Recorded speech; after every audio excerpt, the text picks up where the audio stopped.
expected this from the fan of France, bro. But look at this. I'm so happy about that, bro. Look! Maybe you have London, you have England. Maybe, but you have Paris also, bro. Bonjour à toutes et à tous, j'espère que vous allez bien. Bienvenue sur votre podcast After Fight. On se retrouve aujourd'hui pour une nouvelle vidéo. Aujourd'hui, je suis avec Chris Genach. Chris, comment vas-tu? Je vais super bien, et toi? Ouais, ça va super. Merci de nous faire l'honneur de venir sur After Fight. Avec grand plaisir. Comme se veut la tradition sur le média, est-ce que tu pourrais te présenter en quelques lignes pour les personnes qui ne te connaissent pas encore? Ouais, alors je suis aujourd'hui plutôt connu parce que je travaille avec La Sueur en tant que chroniqueur et analyste. Avant ça, j'étais coach d'athlètes professionnels en Belgique et leur manager. Donc, j'ai coaché notamment plusieurs athlètes au Cage Warriors, au KSW, au Bellator. Et dans un mois pile poil, je coach quelqu'un au PFL.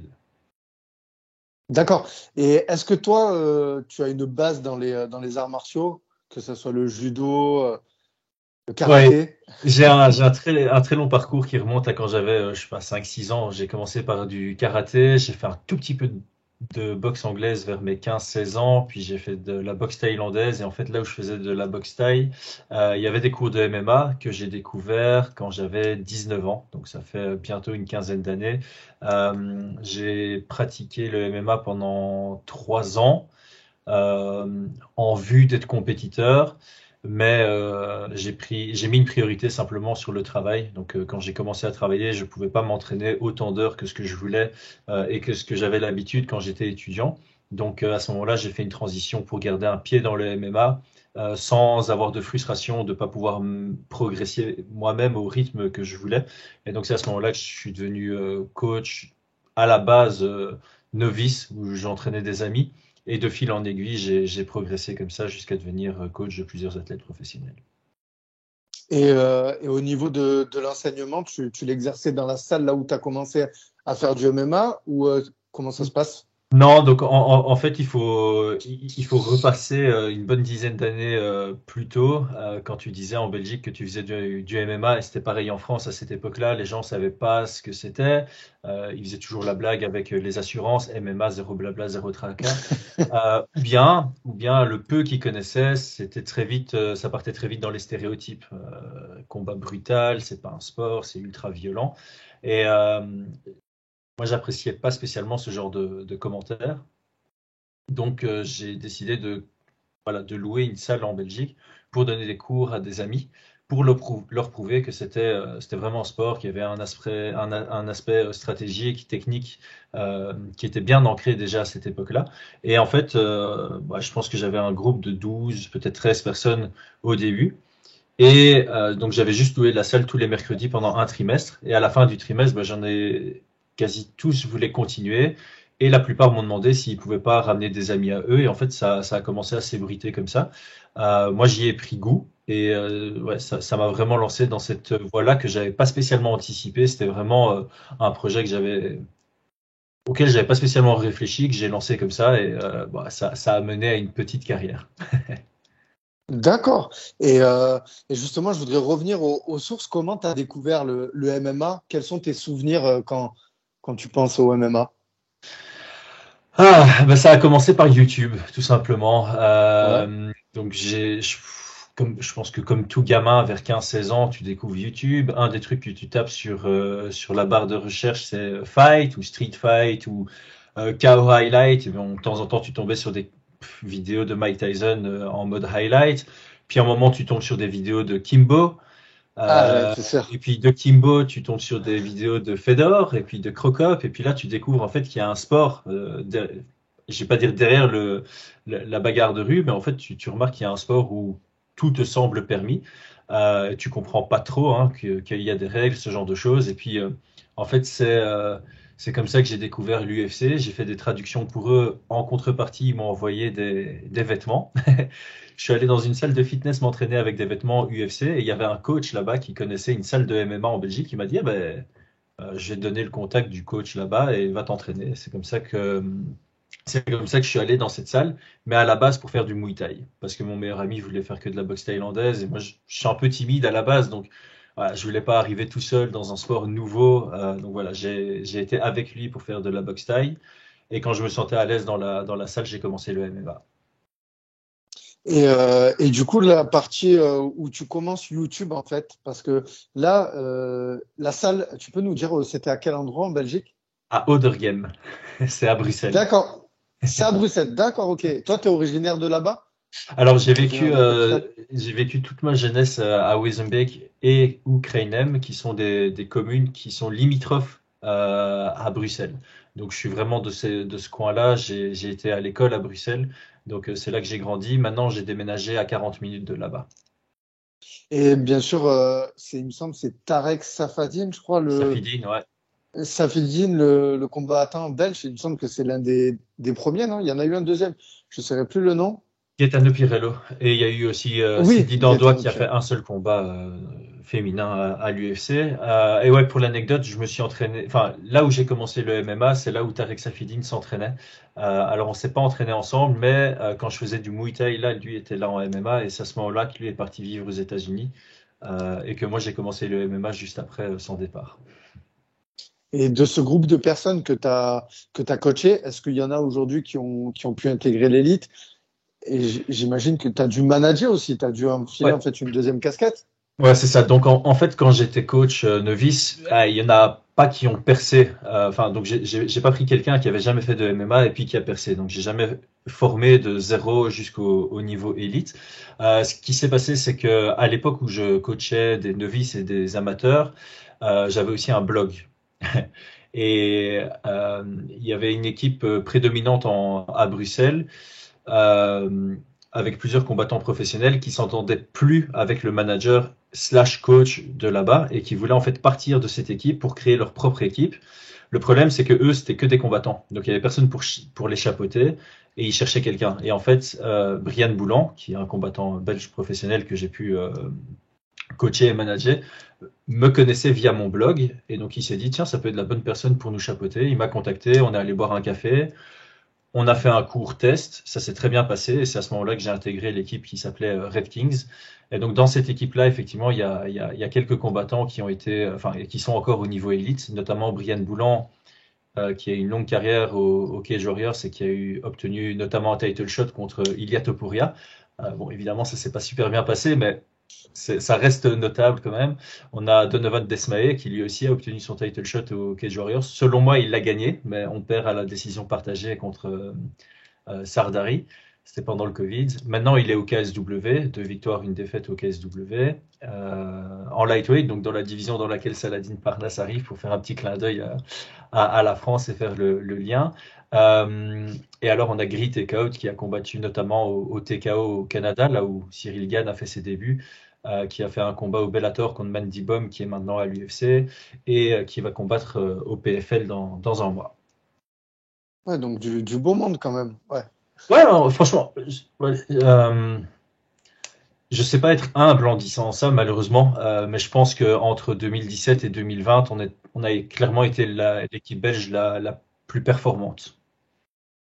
Et est-ce que le pays vous aidait en termes de, pas de matériel, mais j'ai envie de dire de ressources, tu vois, pour faire avancer cette discipline? Parce qu'il me semble que c'était légalisé bien avant la France quand même.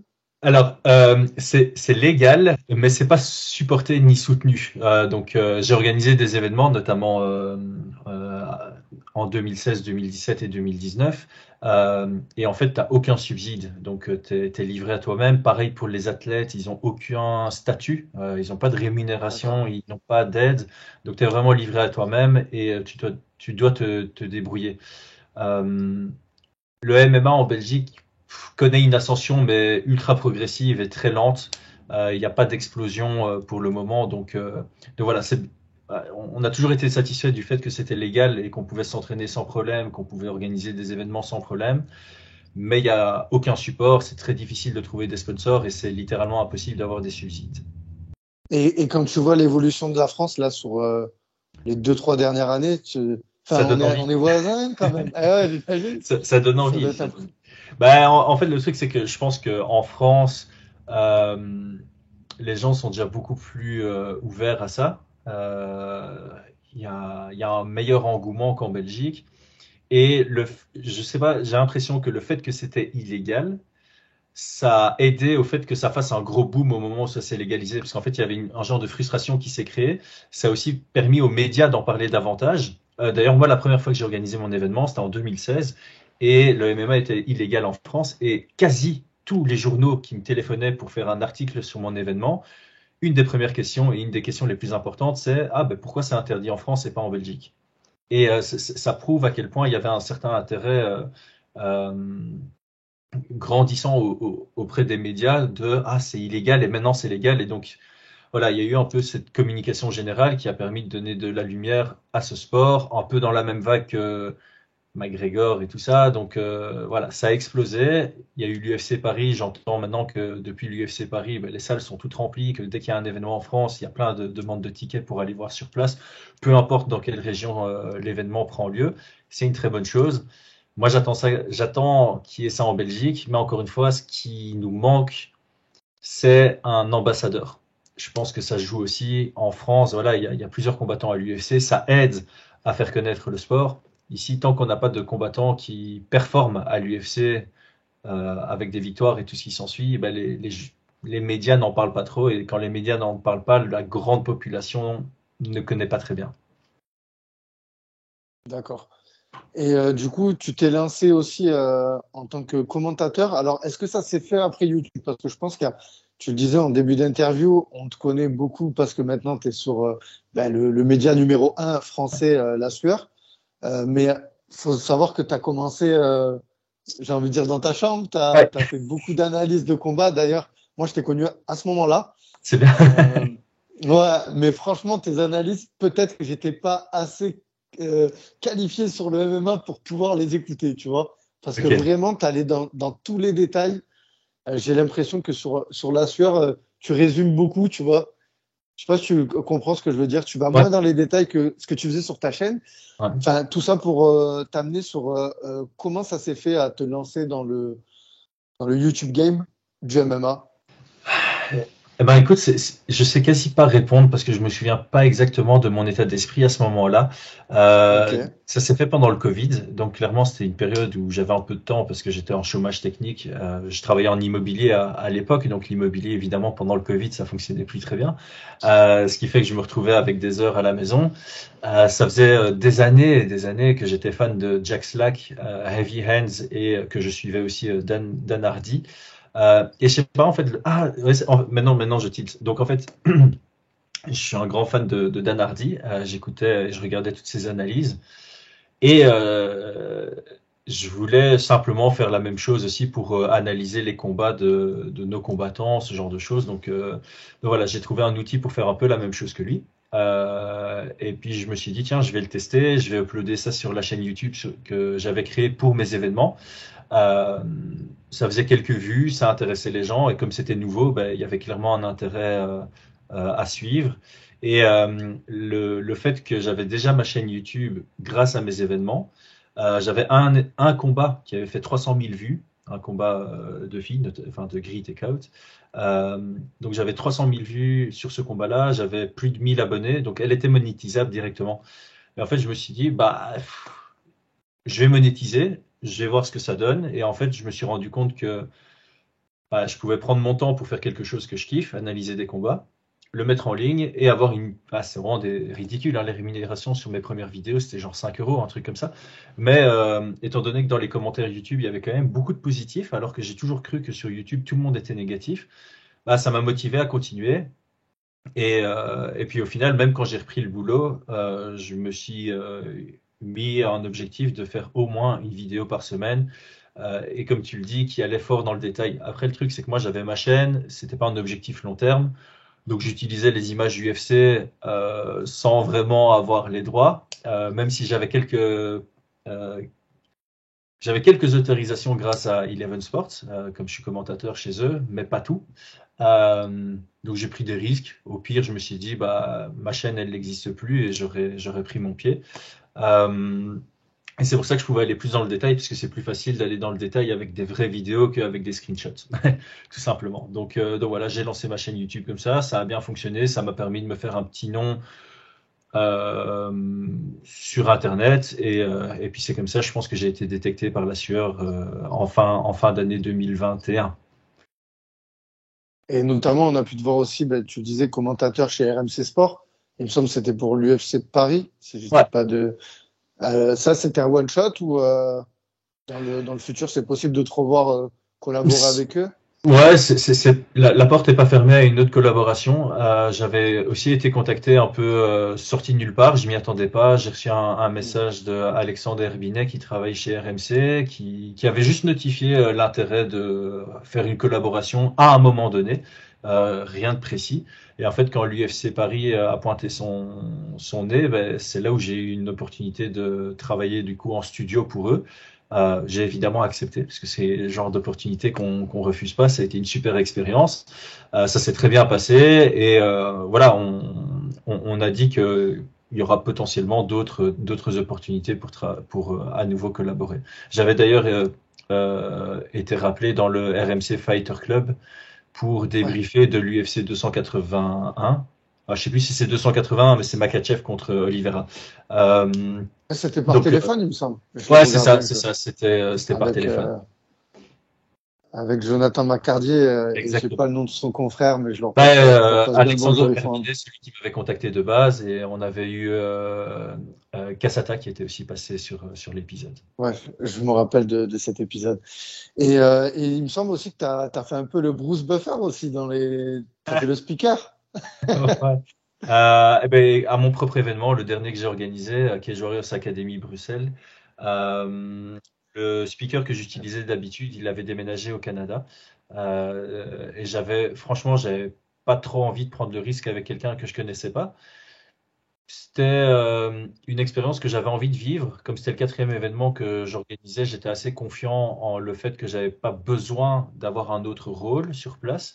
Parce que tu vois, quand tu fais ton premier événement, tu cours à gauche, à droite, tu dois régler tous les problèmes en backstage et tout ce qui s'ensuit. Donc au final, je me suis dit, bah, je vais vivre l'expérience à mon propre événement. Et encore une fois, c'était très fun de le faire. Donc ouais, c'était sympa. Il y a juste que j'avais dû gérer des problèmes finalement en backstage. Donc il y a 3-4 combats où on me voit vraiment faire l'introduction et puis courir. Et puis quand les combats se finissaient vite, je devais recourir dans l'autre sens. Mais ouais, ça crée des anecdotes intéressantes. Enfin, tout ça pour dire, je sais pas si vous vous rendez compte de toutes les casquettes là qu'on vient de parler en quelques minutes. Enfin, c'est incroyable quand même d'avoir autant pu toucher un peu à tout dans ce sport. Et ça m'amène à te poser la question, c'est quoi que tu as préféré faire en fait dans tout ça? Mais il y a beaucoup qui enfin, chaque rôle a vraiment ses avantages et certains ont quelques inconvénients. Je pense que le rôle dans lequel je me plais le plus, c'est cornerman. Donc, pas coach, mais vraiment la personne dans le coin du combat. C'est là où je me sens le plus à l'aise et c'est celui qui me donne peut-être le plus de stress, d'adrénaline, d'émotions positives comme négatives. Mais c'est ça qui nous fait grandir. Donc, je dirais que ce rôle-là est vraiment mon préféré. Euh, Après, le reste, franchement, commenter des combats, je kiffe à mort parce que tu es au plus près de l'action, tu dois vivre tes émotions et en même temps, tu dois être un peu pédagogue pour que les gens et ceux qui connaissent pas bien le sport puissent mieux comprendre. Donc ça, c'est un truc que j'adore, la pédagogie. Et donc, dans le cadre de la pédagogie, j'aime beaucoup coacher, que ce soit des cours publics ou privés. Analyse chez la sueur, c'est un super chouette rôle. Organiser des événements, c'est celui qui peut-être te donne le plus de satisfaction une fois que l'événement est passé. Donc pour les satisfactions d'avoir réussi le travail, c'est vraiment kiffant. Par contre, c'est du taf, quoi. Ça, c'est beaucoup de stress, c'est beaucoup de contraintes, c'est énergivore, c'est chronophage. Mais la satisfaction au bout est tellement satisfaisante que tu recommences. C'est assez addictif. Donc ouais, je pourrais pas dire qu'il y a un préféré. Celui que j'aime le moins, c'est manager. Clairement, respect à tous les managers parce que c'est pas facile, c'est très frustrant. Tu as quelques satisfactions, mais c'est assez ingrat comme taf. Mais pour le reste, voilà, tout est positif. C'est pour ça que j'ai été dans tous ces rôles et que je continue à faire la plupart de ceux-là. Et pour rebondir sur le média La Sueur, moi je l'ai su depuis leur début. Et à l'époque, il y avait Paulie Domso. Et justement, quand il est parti, j'ai trouvé qu'il y a eu un manque sur leur chaîne. Et le fait que tu es arrivé, j'ai trouvé que ce vide a bien été comblé. D'ailleurs, on peut voir que vous avez des similitudes. Je sais pas si on te l'a déjà dit, vraiment, peut-être vous êtes de la même famille, mais au niveau technique et votre vision du MMA, je trouvais que c'était semblable à peu près. Et que je trouvais que ça, voilà, le job est bien rempli. Et ça fait plaisir de te voir chez eux, en tout cas. C'est vraiment un plaisir d'avoir pu regrouper ces chaînes-là, en fait. Parce qu'aujourd'hui, maintenant, tu fais plus rien sur ta chaîne. Non, à la base, avec la sueur, on s'était dit que je pouvais continuer à faire mon taf de mon côté. Et donc, il n'y avait aucune restriction de leur côté. Ils voulaient juste que je rajoute mon contenu, enfin du contenu chez eux avec mon expertise. Mais comme je t'ai dit tout à l'heure, moi, je m'étais mis un objectif quand j'avais ma propre chaîne tout seul de faire une vidéo par semaine. Et le truc, c'est que quand j'ai rejoint la sueur, j'étais papa depuis 4-5 mois. Je continuais à être coach et manager. J'ai toujours un travail Ouais. full-time et j'avais un travail full-time qui était très très chronophage à ce moment-là. Et donc je pouvais simplement pas faire une ou deux vidéos avec la sueur, plus encore des vidéos sur ma chaîne, ce qui fait que j'ai laissé tomber. Et en fait aujourd'hui, je suis ultra satisfait de travailler avec eux. Donc je ressens pas le besoin de continuer mon travail de mon côté.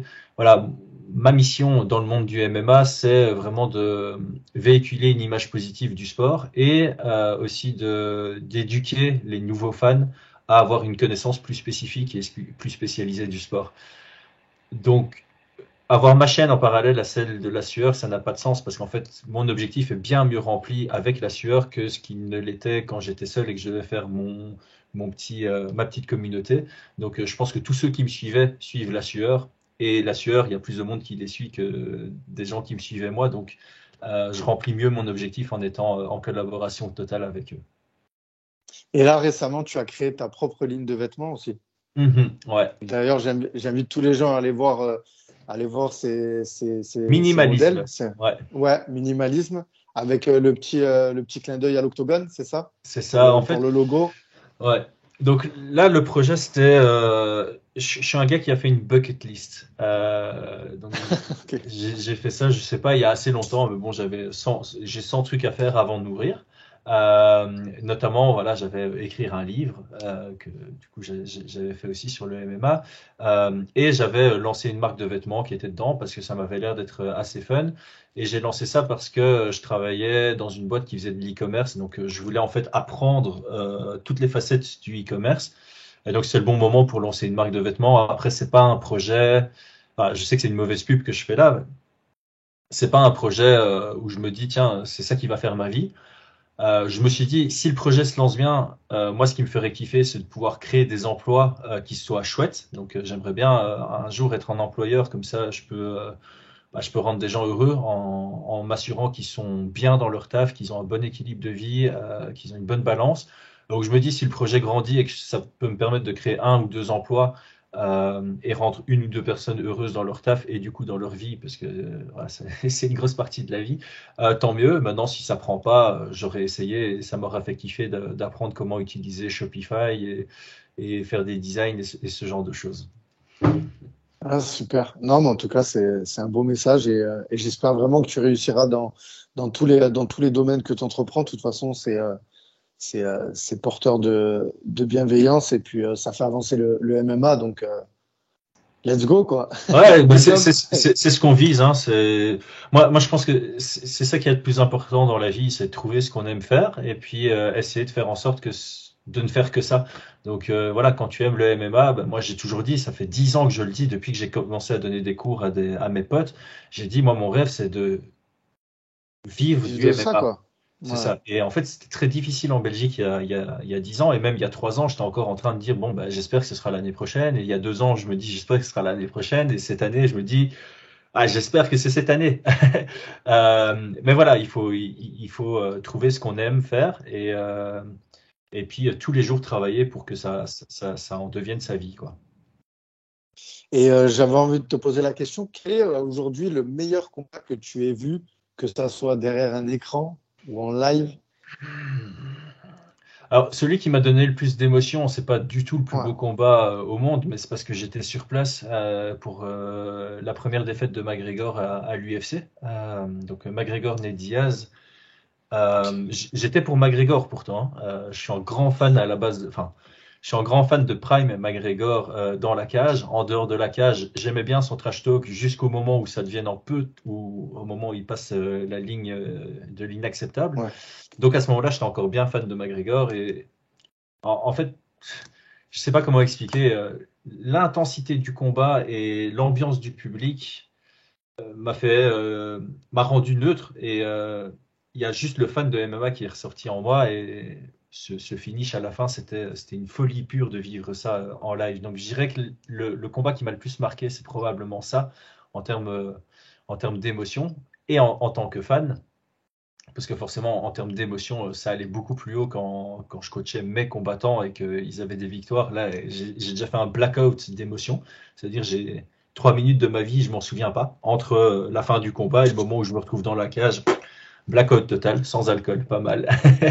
Euh, si- Sinon, je dirais que mon combat préféré, ah, je dis toujours que c'est Brad Pickett contre Mighty Mouse au WEC.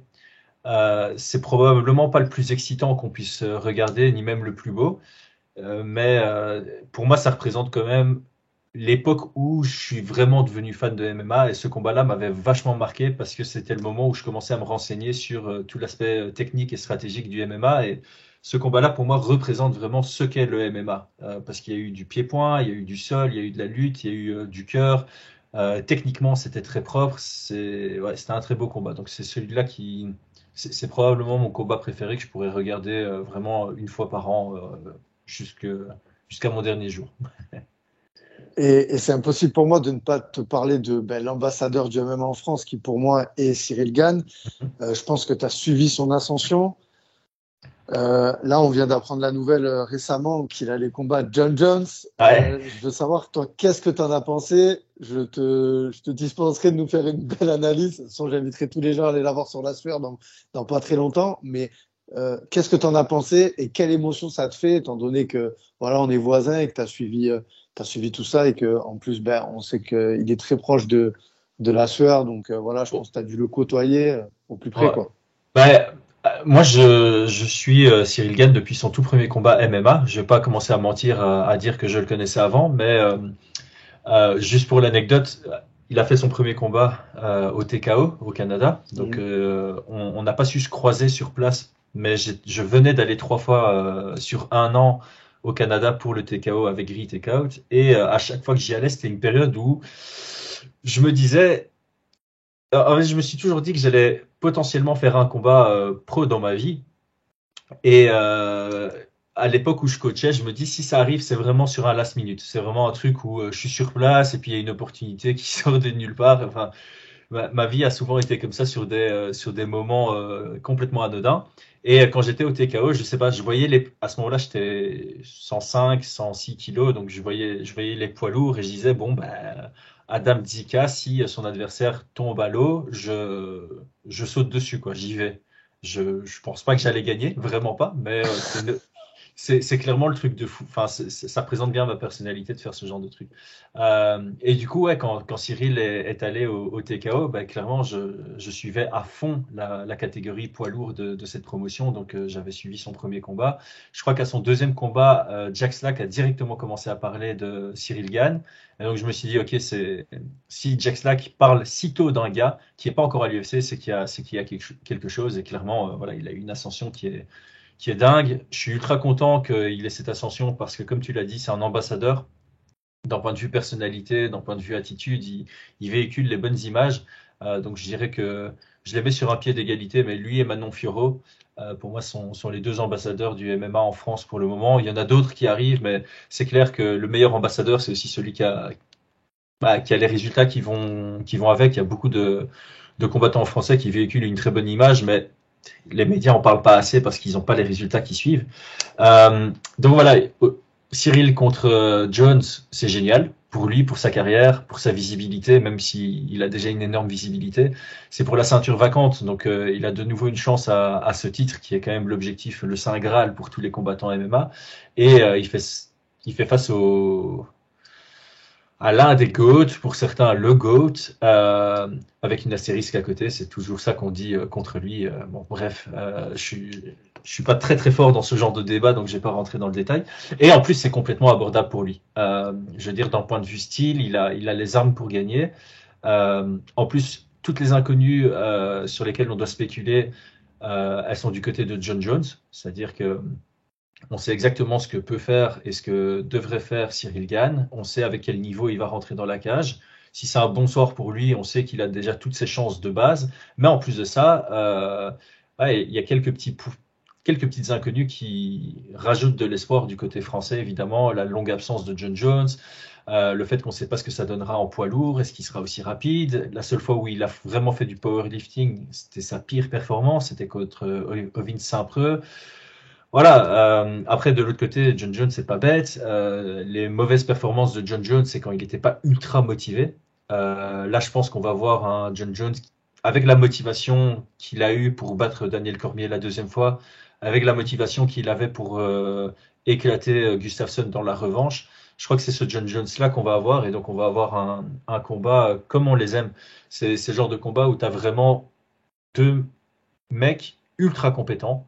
Et c'est rare qu'on ait cette chance d'avoir deux gars ultra compétents dans la même catégorie qui vont combattre en étant ultra bien préparés. Voilà, un exemple que je donne tout le temps, c'est quand on a eu Whittaker contre Romero, 1 et 2. C'est des pépites ces combats-là. Les Max Holloway contre Dustin Poirier, les Max Holloway contre Alexander Volkanovski. Ce genre de combat, c'est assez rare, vraiment, d'avoir deux gars ultra élites dans la même catégorie au même moment, au prime au même moment, et qui arrivent préparés avec une grosse motivation derrière. Et chaque fois qu'on a des combats comme ça, Rockhold contre Weidman, même si aujourd'hui ils sont éclatés, ce combat-là était génial à anticiper et en vrai. Donc ouais, je pense que Cyril Gane contre John Jones, c'est un peu la même chose, même si voilà, John Jones, on sait pas trop, il sort de 3 ans d'absence, peut-être que son prime est derrière lui. J'ai l'impression qu'on va avoir un renouveau prime de John Jones face à un Cyril Gane ultra déterminé, et ça va donner une chouette dynamique de combat. Ouais, il y a beaucoup d'inconnus du côté de John Jones, mais en tout cas, je pense que c'est ce qui attire encore plus, justement, à voir ce combat. Donc, Ouais. merci Chris, merci pour ta rapide analyse. Voilà. Avec plaisir. Écoute, c'était un plaisir vraiment de t'écouter, d'avoir échangé avec toi en live là, c'était vraiment un plaisir. Parce que d'habitude, c'est pas en live que je t'écoute, mais là, c'est cool.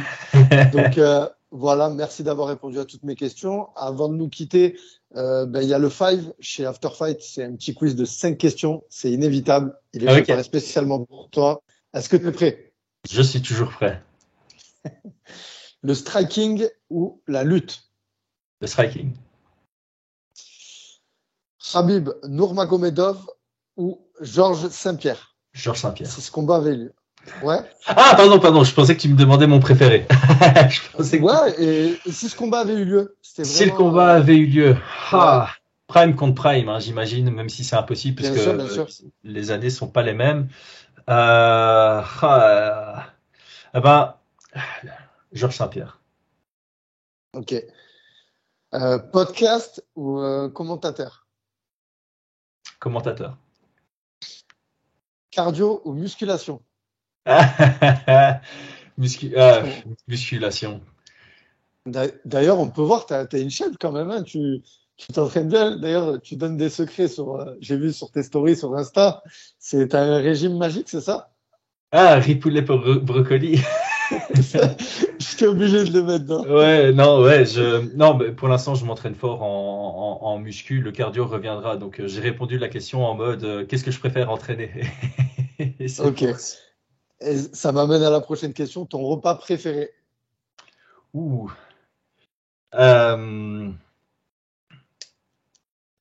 fait, si je devais choisir, c'est un repas que tu trouves pas dans les restos ni quoi que ce soit, parce que ça ferait aucun sens, tu vois. Mais je me ferais une petite côte à l'os maturée avec des cœurs de poulet à côté, en omelette, hein, comme ça on a tout le poulet à ce niveau-là. Et je suis pas très glucide, donc je skipperai les glucides. et je mettrais une petite forestière de légumes à côté. Donc les légumes de saison cuits. Mais bon, voilà, je suis un Pas petit mal, pas viandard. mal. Ouais, je suis en Ouais. viandard, protéines à fond. Chris, encore merci d'être venu échanger avec moi. Merci de ta venue. Je te souhaite tout le meilleur pour la suite, ainsi que pour tes projets qui sont dans le MMA et dans ta vie personnelle. Je te laisse le mot de la fin pour les auditeurs d'After Fight. Je te laisse clôturer le podcast. Ah bah écoute, un tout grand merci à toi. Ça fait toujours plaisir de voir des vrais passionnés qui essayent de faire grandir le MMA, de le porter en lançant leurs propres projets. Donc je te souhaite également le meilleur. Nos chemins Merci beaucoup. vont se recroiser. Merci à tous ceux qui ont pris le temps d'écouter le podcast. C'est vrai qu'on en parle peu, mais ce qui a le plus de valeur sur Terre, c'est le temps. C'est pas l'argent ou quoi que ce soit d'autre. Et un truc que j'ai lu qui m'a vraiment marqué, donc je vais le partager ici, c'est quand tu quand tu donnes une conférence, quand tu fais un podcast ou quand tu fais une vidéo, euh, toi, tu donnes des connaissances, tu donnes, enfin voilà, tu offres certaines choses à des personnes, mais en fait, les personnes, elles t'offrent leur temps. Et leur temps, c'est ce qui a c'est ce qui a le plus de valeur pour eux, pour elles.